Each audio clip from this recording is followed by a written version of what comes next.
tuned into Stunner Radio. It is the brand new show, Black Coffee with a Side of Tea. And let me just say this, I am the guest co-host today because this is their show. So I'm going to let everybody introduce themselves for the show today. Hey everyone, this is Felicia Shantell, aka the Florist. Hey, this is Treva. What's up? It's your girl, Myss MeMe, aka the great. Good to be here. Oh, listen, about me and my commerce. So just in case you want to know what this show is about, it is called Black Coffee with a Side of Tea. And just in case you didn't know, black coffee is a representation of beautiful blackness. Yeah. And we got a whole lot of black lusciousness sitting around this table today. And the side of tea represents all the tea we about to spill. And I'm gonna need y'all to go on and get ready to sip it up because we are serving you today. So, Felicia Shantell, you are new to Stunner Radio and new to the show. So I want you to just say a little bit about yourself, who you are, what you do. I'm Felicia Shantell, aka Poet Ghost. And I am a spoken I have my own entertainment for IAB Productions. On top of that, I'm very well known in the community. Um, very well right now. I'm working on a very, very good cause called Justice for Joshua. He's a young man run down on undercover cop. Right now, me and my Uncle James, and husband, with her, is trying to That's what's up. And his name is Joshua J. Johnson. Justice for Johnson. We're going to talk a little bit more about that later on in the show. So, if you were tuned in yesterday, you know that we had a great first day, and we were so excited about being at the new home of Stunner Radio.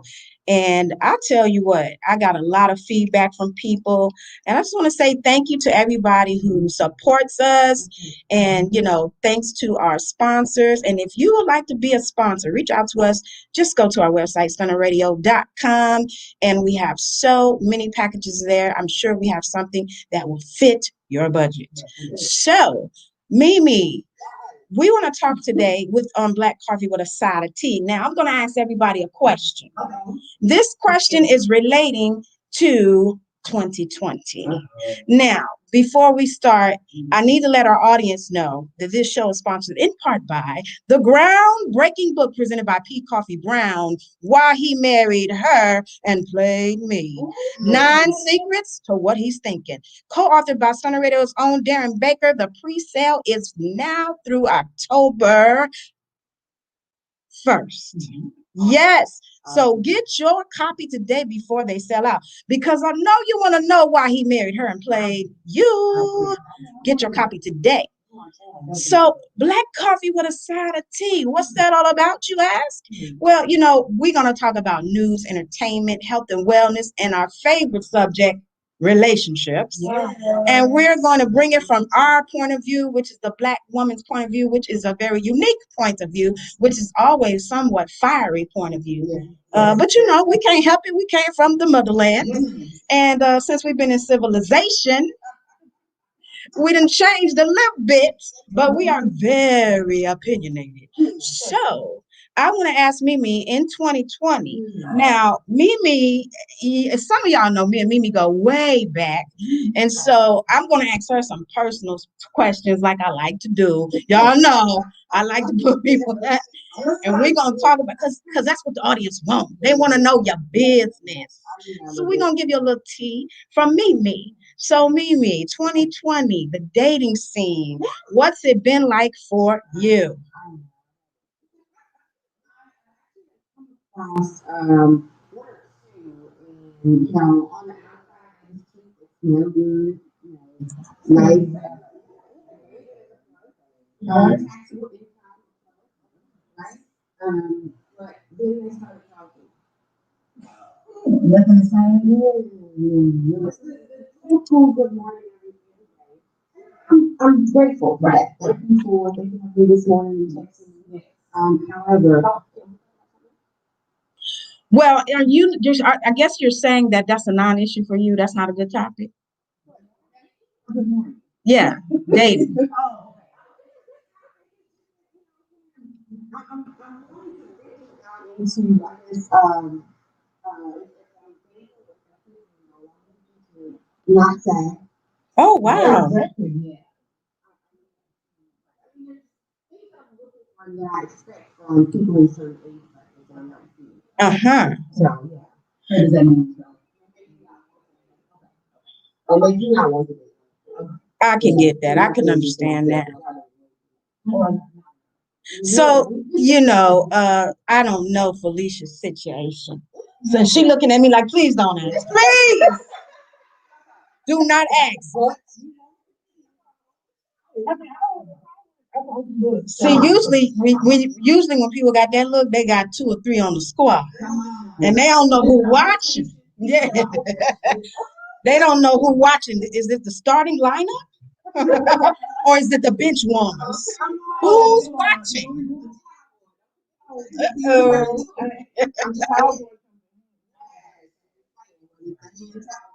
See, I knew she had a squad.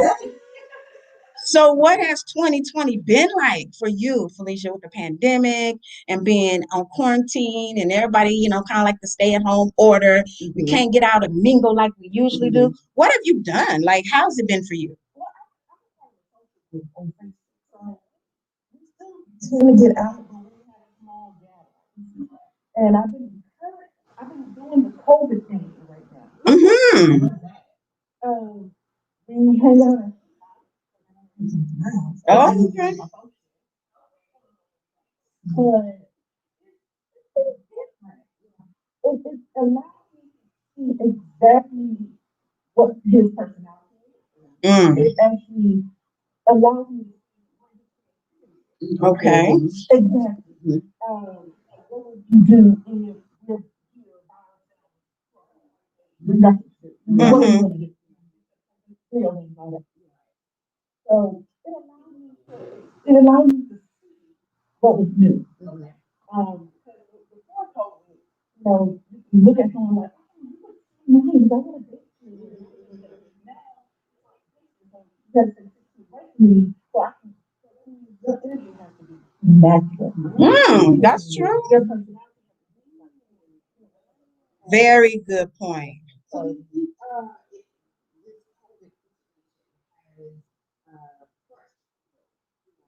and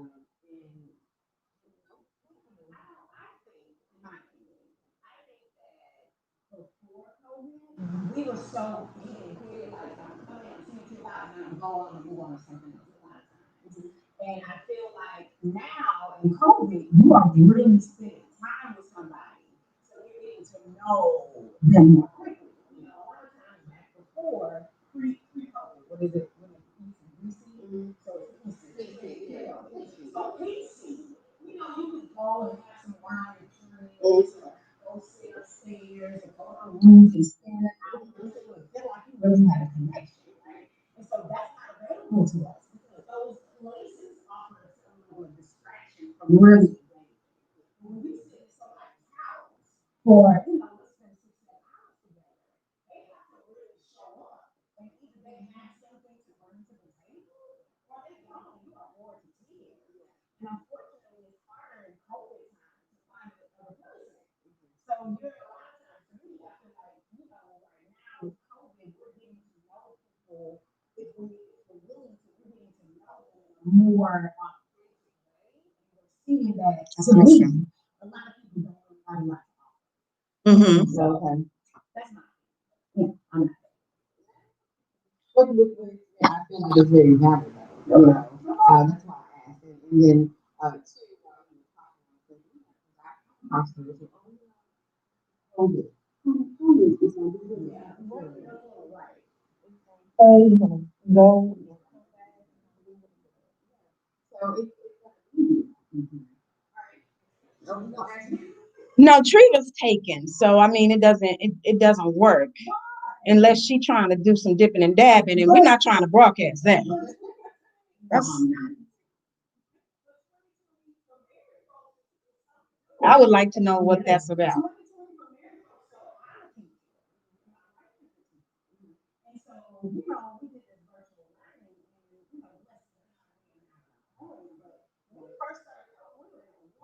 On 712 square foot apartment.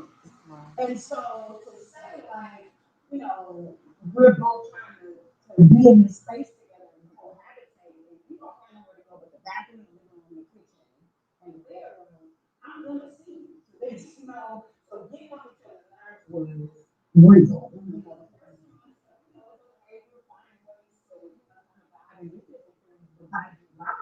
Like, are you, and she was in the house, like literally. I do all of the going out, right? And so it's like, for a weird person, we've had to really do a lot of hard work in terms of like, all right, I'm starting to be here, and I think our yesterday spoke to,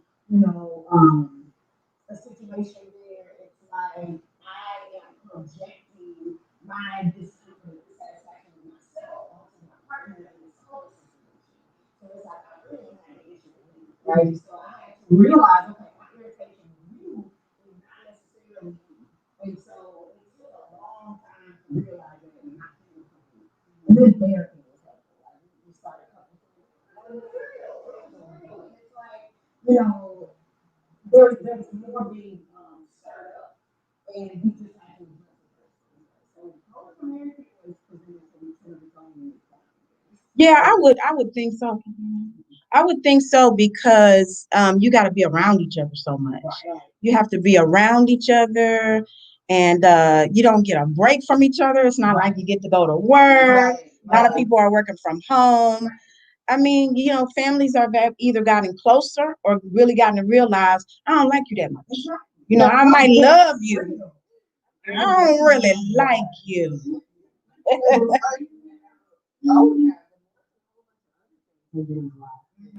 the quarantine. Yeah, last absolutely. Talking to the mic I'm sorry. directly. You were saying that you guys took comfort. Yeah, that is so very important and not very well received in the Black community. So how who brought it up first, and then how did the other person react? You know what? Like, I'll be honest. I've been in therapy for 20 years. I'm really on. Off and on, but more recently on. And so I brought it up in our relationship several times just because we communicate so differently. Virgo and Pisces, there's lots of ways where we can make mistakes and misunderstand each other, right? And there came a point to where we lost, like we no longer had the tools to reach each other anymore. And so it was like, all right, so fundamentally, we know we love each other. Right now, we're not hearing each other. I was like, I got it. And so over time, we realized, okay, I do recognize that there are some areas where I'm not understanding some things, and maybe somebody else. And then it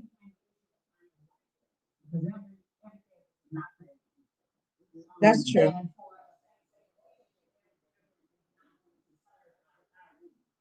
And so it was really a gift that we found the woman that we did because she does a wonderful job helping us hear each other, helping us be recognized. From this point, she does that gently with both of us, which I think is helpful because there's, we come in thinking that our way from the way. So for someone to be able to help you see another point of view in a way that reaches you so that you can shift it for the needs you have. So it took us both really, really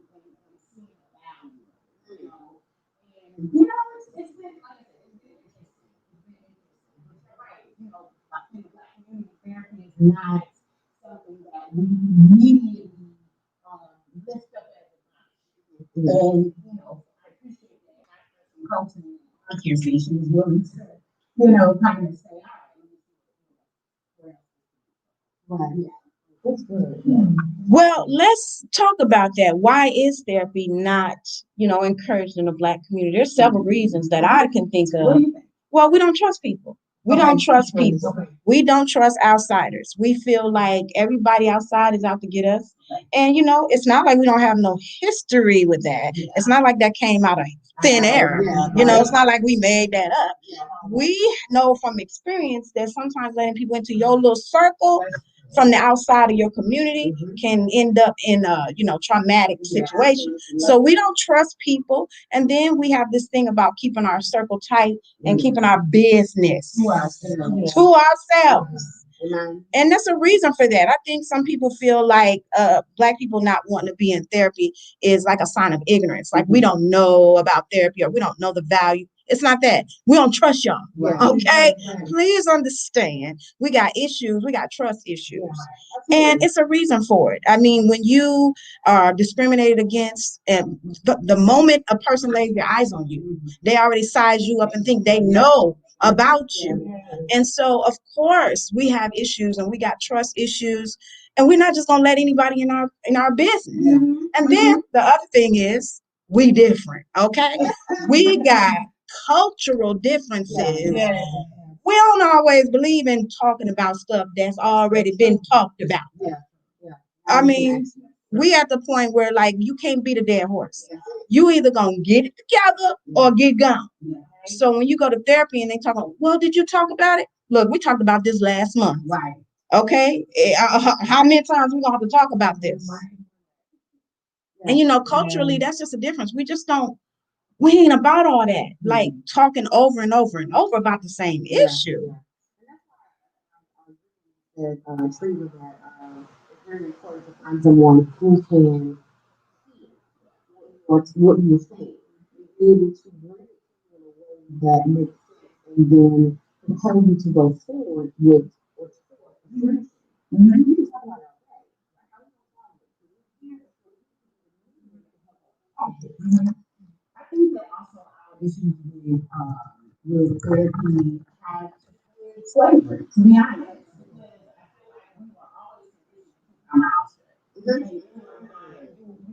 Speak on. Oh, that's a good point. No.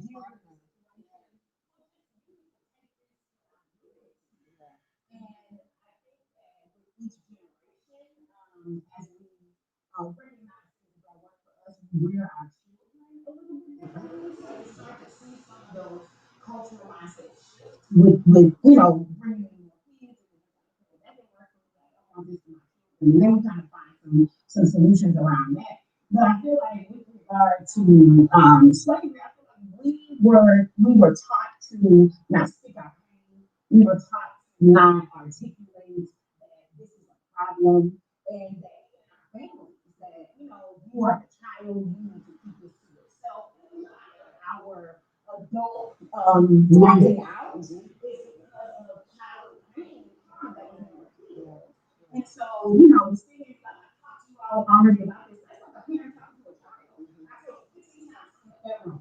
Okay, but I'm an adult, and we're both grown. And just because I didn't quite understand what you were trying to convey the first time, doesn't mean that you don't have to take time to help me. If you love me, help me understand where you're coming from. And I think that slavery perspective on relationships or how we treat each other, how those sorts of things should play out, how we communicate with each other should play out. I think that is a really big impact in terms of why we're not receptive culturally to therapy. Because I've never been, it's never been okay for me to talk. If I say something, you might be the one to tell me I'm away. And so I'm going to make sure that I keep that close to my chest. So there's just a lot of healing that has to happen for us as people culturally. If we are going to really grow relationally, we're really going to see that our relationship with Black women to Black women is going to get better, our relationships to Black men to their spouses or whatever in our relationships. We have to look at it from the well. Sometimes you see it in your life, but you don't realize how deep that culture, how deep that root goes. It is why it's so hard to yeah, that's my And everything you just said, I mean, I'm when I was younger, I was really hard to say whatever happened to me, me going through things that I went through when I was younger, I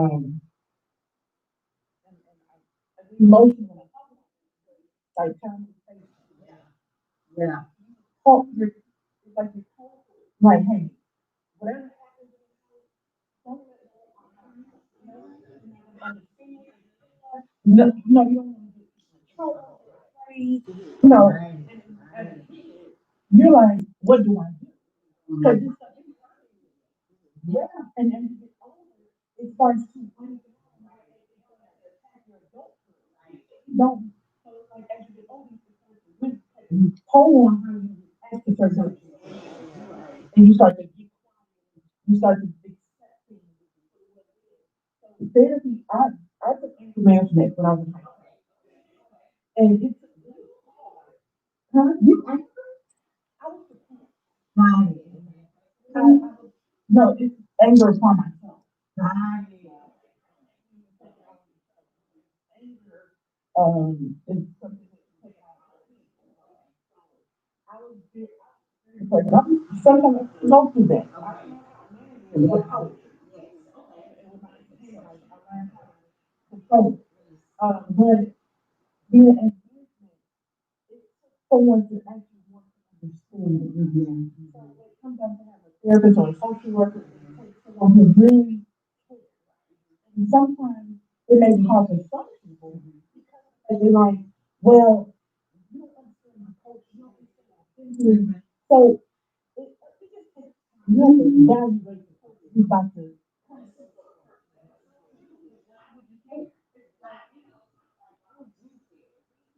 Bring me up. Definitely.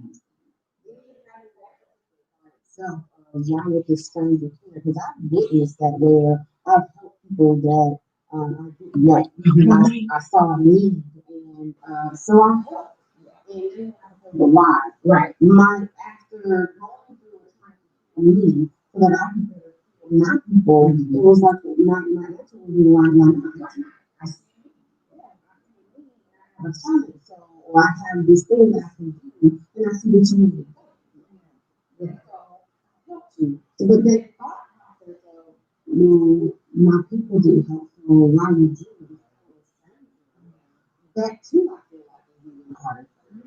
Yeah. Well, how do people understand this though? Because they say y'all wasn't in slavery, y'all wasn't slaves. So how's it affecting you? I know the answer, but I need y'all to explain that. But you wasn't in slavery. I wasn't, but my mother and I have a lot of heart. My grandmother, I'm a grandmother, and so on and so forth. All of them were part of were descendants of slaves. They just like they learned things with this beneath us. So they trained us to do the same thing. It was on until somebody realized, wait, now I got mine like whole time.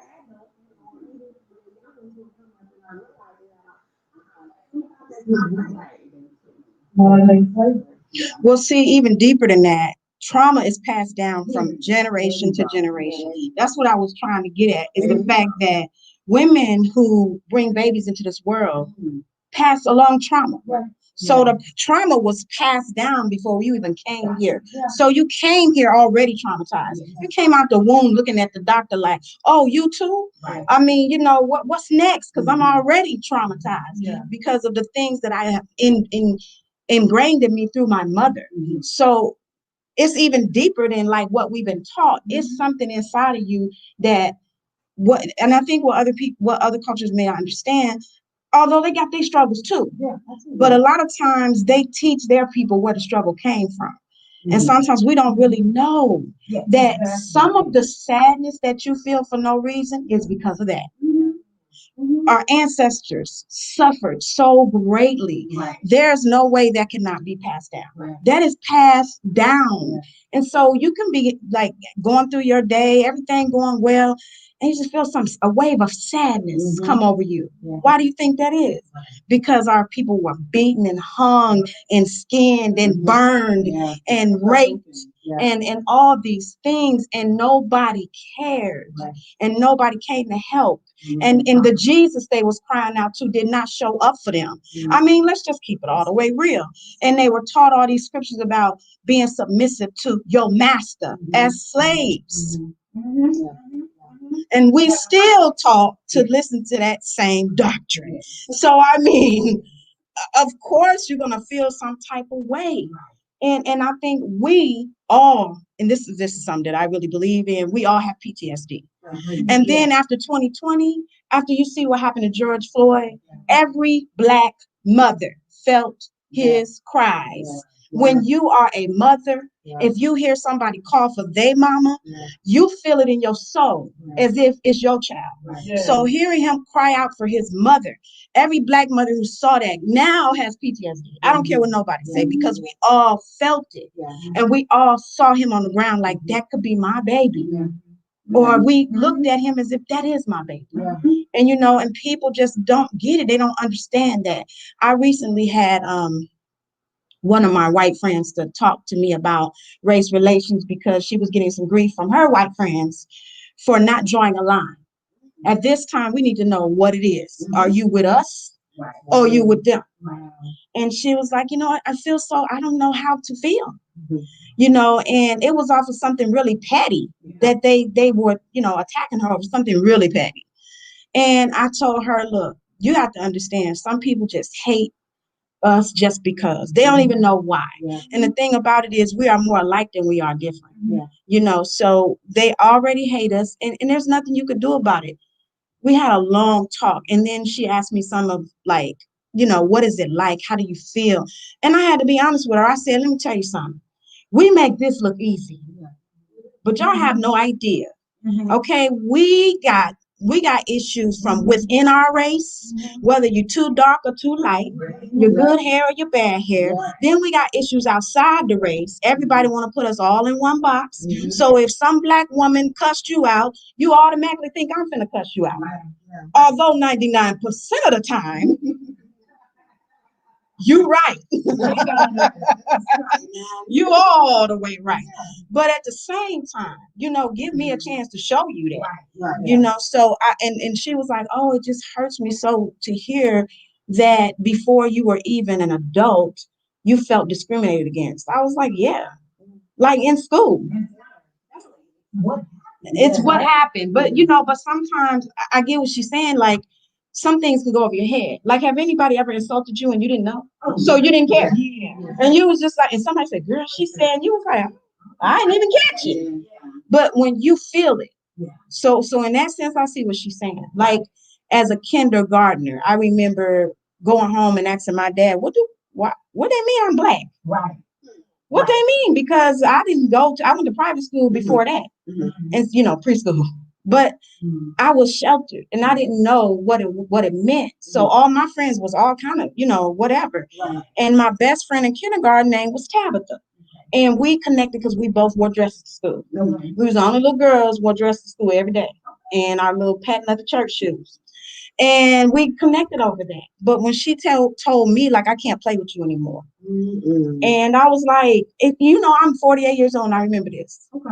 So that lets you know that was a painful experience, because that was my friend. And so she was like, I can't play with you anymore. I don't even like you anymore. And I was just like, girl, what's your issue? And all the other little Black girls was pulling me to the side and they was like, you shouldn't have ever been playing with her anyway. That's how they are. That's how they do us. And I was just like, why? And they said, because we Black. So I went home and I asked my dad, what do it mean to be Black? What does it mean to be Black? What do they mean we Black? Because I and my son said the same thing to me. I said to my dad, I don't look Black. I look brown. What do they mean we Black? It took me the longest time to understand that my friend could no longer be my friend because I was this thing called black. It's crazy, right? That you have to go through that kind of stuff. And then, people say when it comes to black women, boy, they always got an attitude. They strong willed. They'll snap back. Well, I've been working on this attitude since I was 5. Okay. This thing been in development. Okay. This thing been in development for many years. So what you looking at? It's not an overnight sensation. Yes, we make it look easy, but it is painful sometimes. Just being black.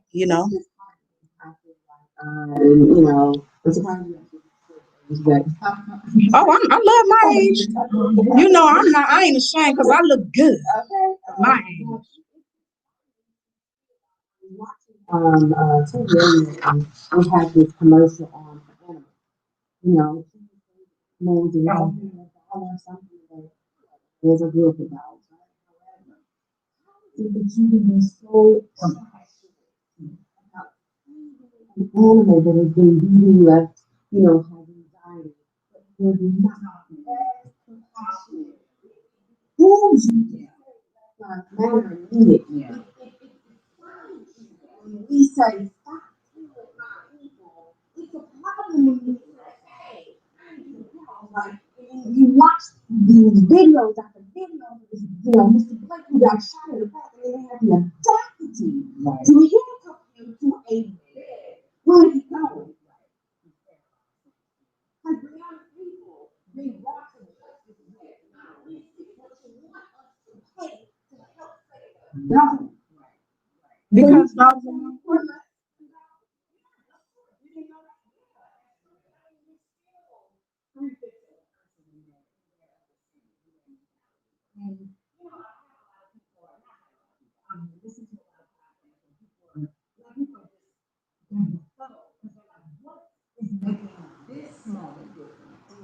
Like Treva was still, right? That's himself. Shantell was still, right? So Gardner was still, right?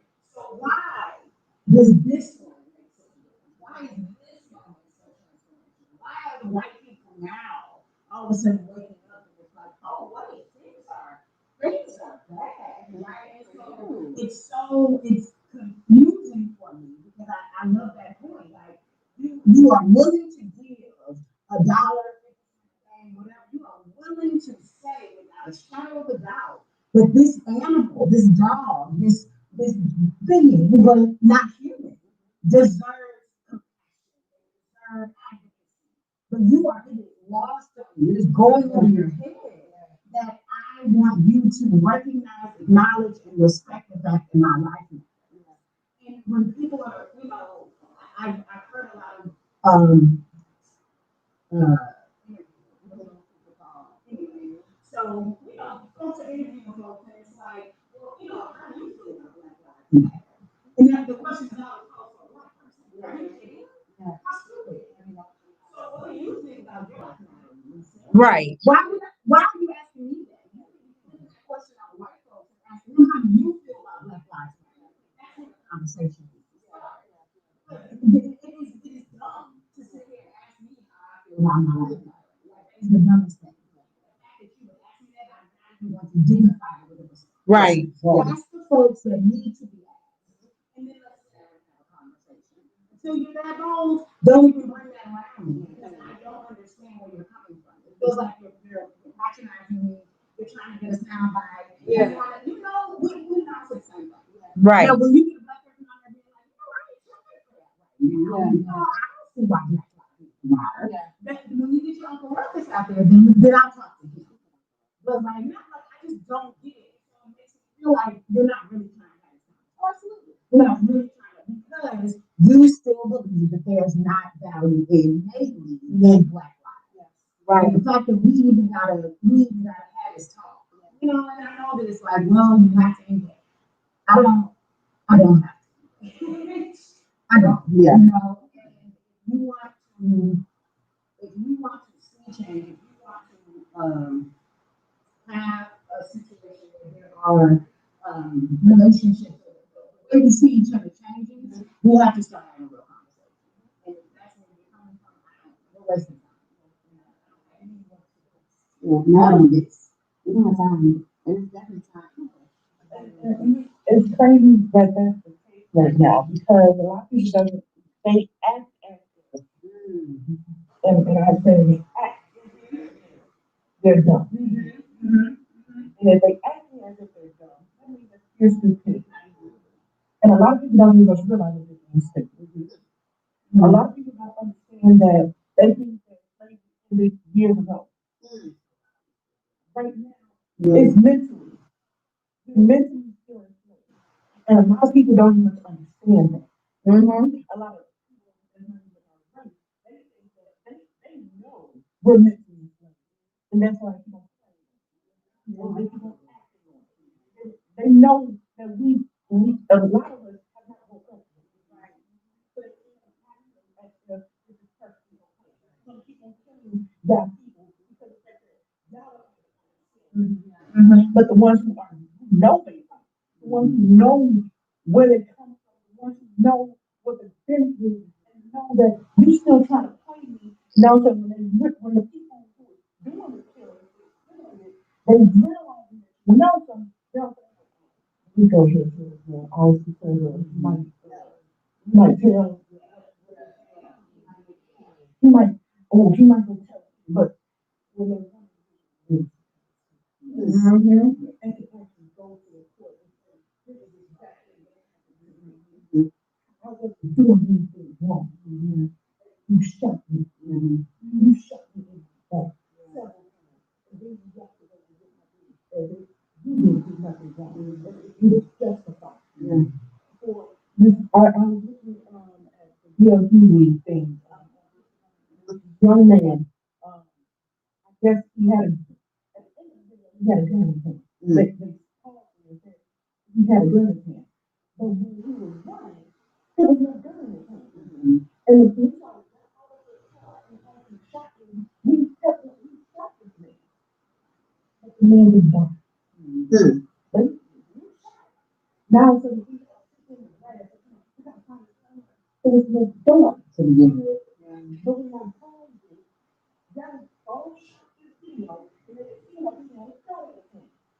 Well, the point of the matter is, it don't matter if he did. You know, they're not the firing squad. They're not the executioners. Everybody has a right to due process. So I don't care if I went out and shot up a church, just like one little white boy did, and he lived to go to prison.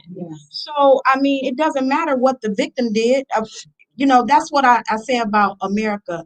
Being black in America is like being in an abusive relationship. As soon as you cry out for help, everybody say, "What did you do?"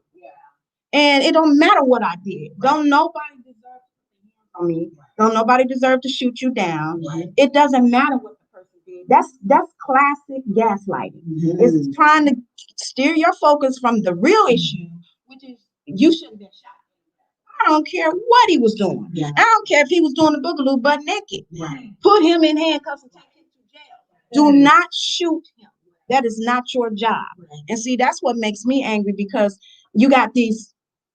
I'm trying to say this in a way that's appropriate for FCC guidelines, but you got these other black folks that want to say, you know, he should have just complied. He shouldn't have walked away.